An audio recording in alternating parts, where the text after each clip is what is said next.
Ladies and gents, how you doing? I only got a rise out of Chris Bryant. Oh yeah, I only got him responded, and he quickly backed up and deleted his tweet faster than he would lube himself up and fling himself into a naked daisy chain around his local gay discotheque.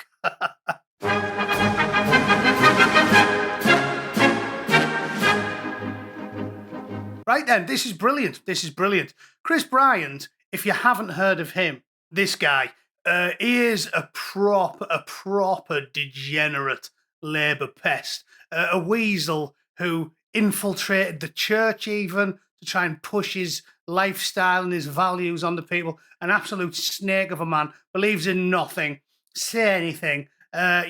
Obviously he was privately educated, obviously lives with a bloke who's 30 years younger than him. Full-blown degenerate liar, Labour MP. Anyway, he's currently the Minister of State for Trade, so he's doing a grand job, isn't he? Grand job. Britain's got less money than a gambling addict crack whore, right? And this guy's just one of the architects of it. So it's marvellous news that I can give you this, which is him being a total quit on X in a public forum. The post in question was him responding to Full Fact, which was complaining about AI-generated images because they said that a video viewed over 1.7 million times showed an interview with two the obvious women saying people shouldn't bring dogs to the beach.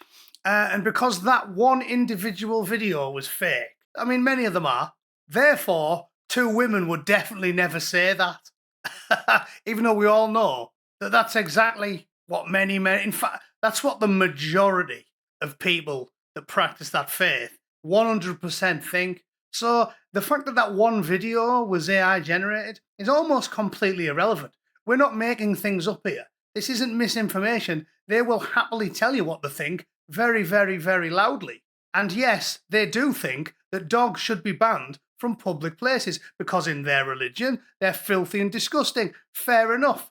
I'm not saying they're right, but they're very vocal about what they think, and everybody knows that's what they think. So why such a hubbub about a fake video? Well, because, obviously, the Labour government want to ban you being able to access these platforms and ban you being able to criticise them in public and lie and cheat and steal and connive and do all kinds of Machiavellian machinations so you can't be a free person in a free country, which is probably why you aren't. You live in a nation where they'll lock you up, send you to prison for very politely worded stickers like Mr. Mellier, or they'll fine you aggressively for putting amusing stickers on your mobility scooter if you dare not toe the party line. So we know you're not free people in the United Kingdom.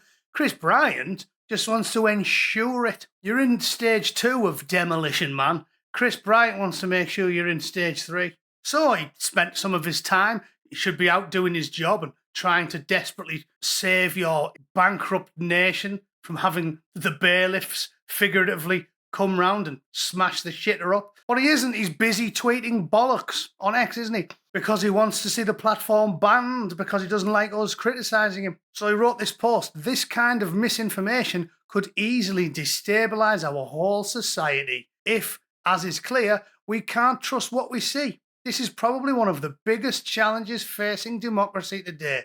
Right, so because a video which depicted two women who hate dogs and definitely don't think they should be allowed in public places, which accurately sums up the opinion of the vast majority of women of that faith, because of that video where we just have to get rid of social media because it's going to destabilise society. Cheers, Chris. You'll go far, you son. Anyway, I responded to it. Didn't some regulars at the snack bar behead gay men in a park in Reading? Isn't that what I remember? I said I'd think a practising homosexual would be a bit more concerned about that than some AI, but you can't fix stupid. And he responded, quickly deleted this post, which obviously I saved a copy of. No, they didn't do that. You just make things up. And then he promptly got ratioed into oblivion and everyone tortured him, so he deleted it. And then I responded with, because I did remember it was a few years back, 5 years ago now, but I remembered there was a big hubbub in a park in Reading, so I sent him the link to the story about a full-blown regular at the snack bar cruelly dismembering 3 men in a park in Reading And I'm sure you all remember that one. Yep, on the evening of the 20th of June 2020, a bloke who was a Libyan, again, with the death, the endless death carried out, suffered by the innocent people of the UK at the hands of recently imported, angry, foreign fighting age men. Kari Salada, this fella, I'm not even going to attempt to pronounce, we'll just call him Curry Salad, all right? Curry Salad, a 25-year-old Libyan refugee. I love how they still call him a refugee. Oh, he was a refugee fleeing war. He caused the war. He's the warrior in the war. You can't chop people up willy-nilly and still be referred to as a refugee, surely. Was Genghis Khan a refugee?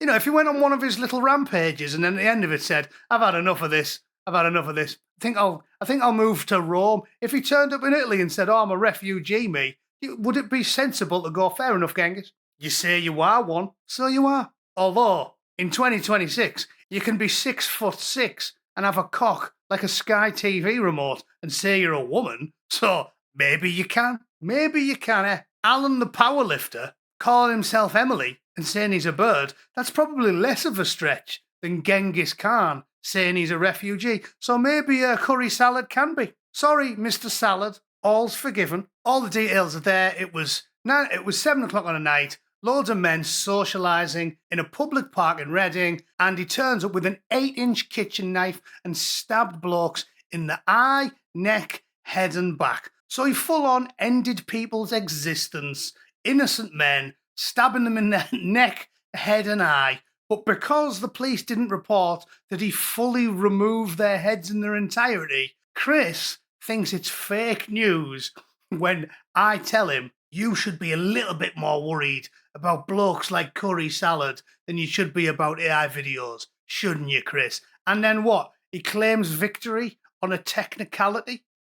Is that the line you're going with, Chris? They're not alive anymore, and the necks are full of holes, but because he didn't fully remove anyone's crust, well, it's all lies, So bring in another 500,000 hairy, scary Libyan men. Makes loads of sense, doesn't it?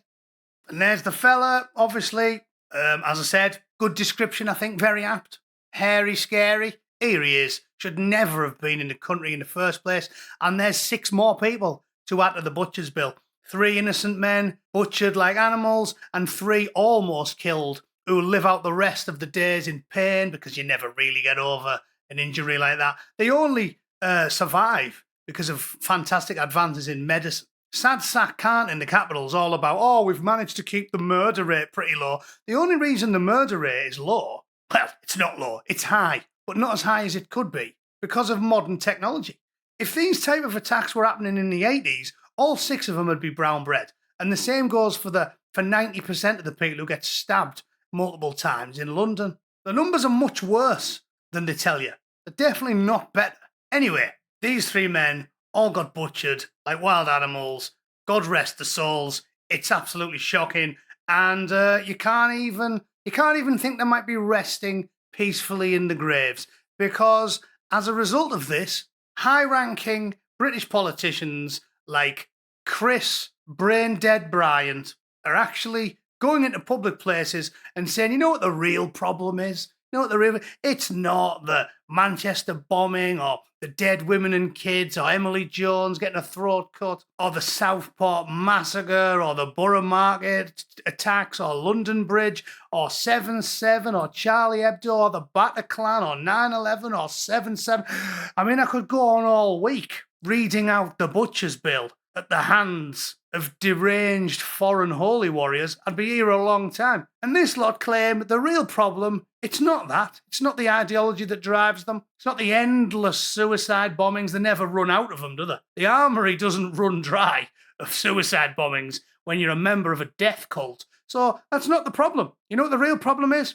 Well, it's people like you, scumbag viewers. It's your fault for talking quite aggressively on public platforms. And what we really need to do is not combat the ideology that drives the homophobic hate murders. No, what we need to do is we need to stop you talking to each other in a digital forum, because that's the big issue. Of course it is, yeah. If you agree with Mr. Bryant, please, if you can operate a computer, I mean, I'm assuming you haven't got the brain cells to be able to operate a keyboard, but if you can manage it or get one of your care workers to do it for you, leave me a message in the comments down below, all right? And we'll have it out down there. Anyway, that'll do you for the day. I hope everyone's doing well. See you tomorrow. Toodle pip. Cheers.